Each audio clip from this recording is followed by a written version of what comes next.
All right, guys, thanks again for joining us. This is Cat's Pajamas. And this is Pain User. And we are back again for another round of 8 IPL Season 2 qualifier match. This is game number 2 between our Orange Terran player down at the bottom left-hand corner of sixjaxCocoA. He is sixjaxCocoA. His opponent here in the top right-hand corner, currently up 1-0, is roxkisBratOK, who did a magnificent job of anticipating what his opponent was doing, sniffed the Hellions out right away, was able to deflect all of that, and you know, maybe this was more in part due to Cocoa's mismanagement, holds off a subsequent Banshee follow-up magnificently. Great game played by him. Yeah, I mean, Coco essentially going for all harass units, and his harass was completely nullified. Yep. And BratOK building up that bio army early on, getting those early upgrades, that combat shield right away. I believe the combat shield was done by the time he pushed up the ramp towards the main and killed those 2 depots. So able to do a ton of damage right there, forced SCVs to be pulled off the line, killed several Hellions, then stopped the Hellion counterattack, which only got maybe 1 SCV. Yeah, I think so. And, you know, had a brilliant sense of timing, too, because he moved up just at that moment when he knew that Cocoa was not going to have out that siege technology. Oh, I mean, if that attack had come about 30 seconds later, done. I mean, he would not have been able to attack into that at all. But as it stood, he ended up killing twice as many SCVs with that little push than Cocoa did with his entire set of harassment, all those resources invested. Yeah, I couldn't agree more. Was also able to pick off 1 tank there, the bunker, several SCVs, a bunch of Marines. But the thing I love about watching BratOK, and this is a moniker for a ton of good players, but it's something that he does very well. He always is just accumulating small advantages throughout the game and just continues to run with it. He doesn't make any huge mistakes, and he doesn't have these gigantic crushing victories because he's been cutting SCVs and he's produced all these army units and he just crushes his opponent. His playstyle is very fluid, and it's just small incremental advantages that he picks up throughout the game, and he runs with it. And he's actually going with the same general ideas, what he's done. Kind of a couple interesting things to note here already in the early game. BratOK is going with the same 2 racks build, but he's hiding that second racks. He wants to convince his opponent that he's not going after the same thing, although I think that Cocoa's got to be a little bit suspicious that there's no add-on if he's already mining gas at this point. Oh, nope, goes on right afterwards. He was setting up and trying to convince his opponent that he was going for a factory build, but in fact, he does have the 2 racks back on Cocoa's side of things, though. Look at that. Racks number 2 and 3 coming up. No gas. Oh, God. Here come the Marines. Bit by bit. So we do have an all-in, maybe a 4th racks going down. We do have a 4th racks. This is going to be an SCV Marine all-in. And on a map like this, cross-spawn, and keep in mind, BratOK has the 2 racks, one with a reactor already, so he is going to have triple Marine production. He's probably going to get that combat shield upgrade going, and he's also getting a Reaper, and I can't help but think that he is going to absolutely crush this. Yeah, this is not going to be pretty. Looks like Cocoa is going to be okay with the amount of racks that he has, not going for that 7 racks, TLO Crossfire style there, but he is just going to go ahead and produce as many Marines as he can, and you're talking about that walk distance. I mean, it is so long to reinforce on this map that if his first couple of units are held back in any way, shape, or form because of the distance that BratOK can actually reinforce his units, he is going to have by far the upper hand. He does have his expansion coming down as well, so his economy is going to look better, his units are going to look better, and, well, he's not all-inning, so he's got that going for him, too. Yeah, and he might also even have combat shields finished by the time this all-in gets there, which will make a tremendous difference in the Marine-on-Marine conflict.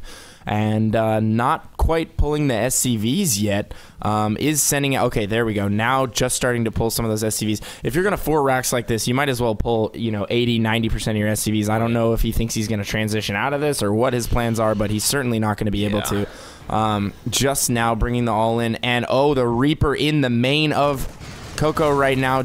2 kills so far on SCVs, able to scout out. I don't know that he's going to be able to infer that the all-in is coming just from what he saw right there, but it is indeed coming, and BratOK here we go. BratOK has almost as many Marines right now. Not all these are going to be attacking at once, so BratOK doing a nice job. Oh, he's running back right now. Is he going to get cut off? Ooh, looks like he loses a couple of Marines right there, but not too many. Pulls a few SCVs to buffer some damage and get in there and attack. Looks like SCVs on SCVs at the moment. Coco going to drop down his bunker. BratOK is actually, wow, BratOK was engaging only about half the units out of Coco there for a while. Finishes mid-fight. Oh, no, and that is going to spell the end for Cocoa.